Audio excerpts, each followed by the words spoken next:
Good morning students. കഴിഞ്ഞ ക്ലാസ്സിൽ നമ്മൾ വേരിയബിൾ എന്താണെന്ന് പഠിച്ചു. അതുപോലെ ഒരു സിമ്പിൾ പ്രോഗ്രാം, ഒരു മെസ്സേജ് ഡിസ്പ്ലേ ചെയ്യാനുള്ള സിമ്പിൾ പ്രോഗ്രാം എങ്ങനെ സി ലാംഗ്വേജിൽ എഴുതും എന്ന് പഠിച്ചു, കോഡിങ്. ഓക്കെ, ഇനി നമ്മൾ പഠിക്കാൻ പോകുന്നത് വാട്ട് ഈസ് ലിറ്ററൽസ് എന്നാണ്. ലിറ്ററൽ മീൻസ് ഒരു ഫിക്സഡ് വാല്യൂ, അത് നമ്മൾ ഡയറക്റ്റ് കോഡിൽ യൂസ് ചെയ്യും. ഓക്കെ, അത്തരം ഫിക്സഡ് വാല്യൂസിനെയാണ് നമ്മൾ ലിറ്ററൽസ് എന്ന് പറയുന്നത്. ലിറ്ററൽസിനെ നമ്മൾ പലതായി നമുക്ക് ഡിവൈഡ് ചെയ്യാം. Integer literals, floating point literals, then string literals. അങ്ങനെ ഓരോന്നും എന്താണെന്ന് നമുക്ക് നോക്കാം. Okay, first one integer literals. Integer literals എന്ന് പറഞ്ഞാൽ അതിൻ്റെ വാല്യൂ ന്യൂമറിക്കൽ വാല്യൂ ആയിരിക്കും. ആ ഫിക്സഡ് വാല്യൂവിൽ ഫ്രാക്ഷണൽ പാർട്ടോ എക്സ്പോണൻറ്റ് പാർട്ടോ ഒന്നും കാണത്തില്ല. ജസ്റ്റ് ഫോർ എക്സാമ്പിൾ 12 അല്ലെങ്കിൽ 325 അത്തരം values without any fractional point ആണ് ഇൻറ്റീജർ ലിറ്ററൽസ് എന്ന് പറയുന്നത്. ഓക്കെ, ഈ ഇൻറ്റീജർ ലിറ്ററൽസിൽ നെഗറ്റീവ് വാല്യൂസും അലൗഡാണ്. ഓക്കെ, പക്ഷേ ഫ്രാക്ഷണൽ വാല്യൂസ് ഇല്ല. ദെൻ ഈ ഇൻറ്റീജർ ലിറ്ററൽസിനെ മൂന്നായിട്ട് നമുക്ക് ഡിവൈഡ് ചെയ്യുന്നുണ്ട്. അതായത് ബേസ്, ഏതിൻ്റെ ബേസിലാണ് ഈ നമ്പർ, അതായത് ബേസ് 10 ആണെങ്കിൽ ഡെസിമൽ നമ്പർ, ബേസ് 8 ആണെങ്കിൽ ഒക്ടൽ നമ്പർ, ബേസ് 16 ആണെങ്കിൽ ഹെക്സാഡെസിമൽ നമ്പർ. ഈ 3 ഡിവിഷനും എന്താണെന്നുള്ള കമ്പ്യൂട്ടർ ഫണ്ടമെൻറ്റൽസിൽ നിങ്ങൾ പഠിക്കുന്നുണ്ട്. Decimal to binary, decimal to octal, decimal to hexadecimal, കൺവേർഷനൊക്കെ നമ്പർ സിസ്റ്റം നിങ്ങൾ പഠിക്കും. Okay, next one floating point ലിറ്ററലാണ്. ഇതിൽ നമ്മൾ fractional form of the numerical value അല്ലെങ്കിൽ എക്സ്പോണൻ്റ് ഫോം, ഇതൊക്കെയാണ് നമ്മൾ ഫ്ലോട്ടിംഗ് പോയിൻ്റ് ലിറ്ററിൽ യൂസ് ചെയ്യുക. ഡയറക്റ്റ് ആ വാല്യൂസ് നമ്മൾ കോഡിൽ യൂസ് ചെയ്യും. ഓക്കെ, തേർഡ് വൺ ക്യാരക്ടേഴ്സാണ്. ക്യാരക്ടേഴ്സ് എന്ന് പറഞ്ഞാൽ നമ്മുടെ കോഡിങ്ങിൽ നമ്മൾ സിംഗിൾ ക്യാരക്ടർ യൂസ് ചെയ്യുന്നു. സിംഗിൾ ക്യാരക്ടർ, സിംഗിൾ കോഡ്സിലുള്ള ഒരു ക്യാരക്ടർ, അത് ചിലപ്പം എ ആവാം, ബി ആവാം, സി ആകാം, ഏതെങ്കിലും ക്യാരക്ടർ നമ്മൾ സിംഗിൾ കോഡ്സിൽ സ്പെസിഫൈ ചെയ്ത് കൊടുക്കുന്നതാണ് ക്യാരക്ടർ ലിറ്ററൽ.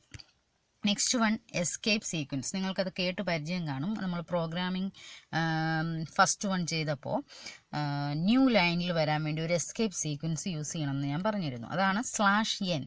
അതുപോലെ സ്പെസിഫിക് ഒരു പർപ്പസോടുകൂടി നമ്മൾ യൂസ് ചെയ്യുന്ന ക്യാരക്ടേഴ്സാണ് എസ്കേപ്പ് സീക്വൻസുകൾ. നിങ്ങൾക്ക് സ്ക്രീനിൽ കാണാം കുറച്ചേറെ അധികം എസ്കേപ്പ് സീക്വൻസും അതിൻ്റെ പർപ്പസും.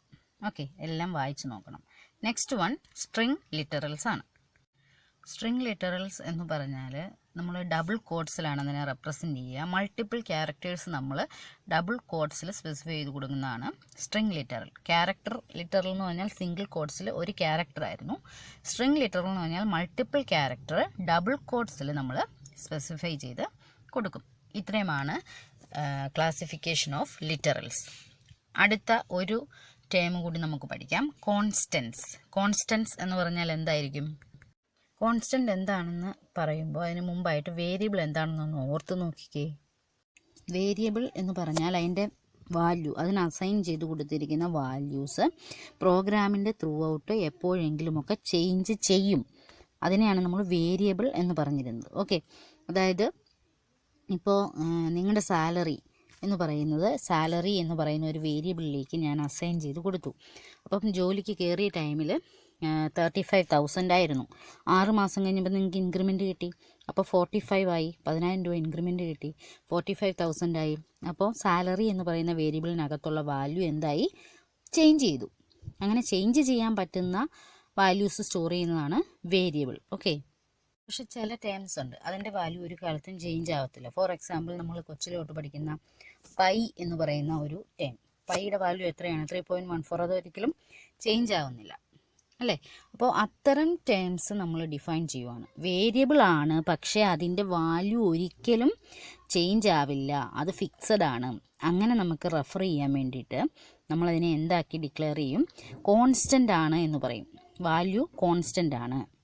അങ്ങനെ കോൺസ്റ്റൻ്റ് ആയിട്ട് ഡിക്ലെയർ ചെയ്യണമെങ്കിൽ നമ്മൾ വേരിയബിൾ ഡിക്ലെയർ ചെയ്യുന്നതിൻ്റെ മുൻപായിട്ട് കോൺസ്റ്റ് എന്ന് പറയുന്ന കീവേഡും കൂടി യൂസ് ചെയ്യണം. കീവേഡ് എന്താണ് നമ്മൾ പഠിച്ചതാണ്, പ്രീ ഡിഫൈൻഡ് മീനിങ് ആണ്. അപ്പോൾ CONST എന്ന് പറയുന്ന കീവേഡ് കൊടുത്തു കഴിഞ്ഞാൽ ആ പർട്ടിക്കുലർ വാല്യൂ ഇനി കോൺസ്റ്റൻ്റ് ആയിരിക്കും. പ്രോഗ്രാമിൽ എവിടെയെങ്കിലും അത് ഓൾട്ടർ ചെയ്യാൻ ശ്രമിച്ചാൽ എറർ വരും. അതായത് മിസ്റ്റേക്കാണ്, അത് ചേഞ്ച് ചെയ്യാൻ പറ്റില്ല എന്ന് പറഞ്ഞൊരു മെസ്സേജ് നമുക്ക് വരും. ഓക്കെ, അപ്പോൾ ഈ കോൺസ്റ്റൻ്റ് ആയിട്ടുള്ള വേരിയബിളിനെ ഡിക്ലെയർ ചെയ്യാൻ, കോൺസ്റ്റൻ്റ് വേരിയബിളിനെ ഡിക്ലെയർ ചെയ്യാൻ 2 മെത്തേഡുണ്ട്. ഒന്ന് കോൺസ്റ്റ് എന്ന് പറയുന്ന കീവേഡ് യൂസ് ചെയ്യുക, മറ്റൊന്ന് ഹാഷ് ഡിഫൈൻ എന്ന് യൂസ് ചെയ്യുക. അതായത് എനിക്കിപ്പം സി എന്ന് പറയുന്ന ഒരു കോൺസ്റ്റൻറ്റ് വേരിയബിൾ ഡിക്ലെയർ ചെയ്യണമെങ്കിൽ ഒന്നുകിൽ എനിക്ക് കോൺസ്റ്റ് ഇൻറ്റ് സി എന്ന് കൊടുക്കാം, അല്ലെങ്കിൽ hash define C is equal to എന്ന് പറഞ്ഞാൽ പർട്ടിക്കുലർ വാല്യൂ കൊടുക്കാം. ഓക്കെ, ഇത്രയും ക്ലിയർ ആയല്ലോ.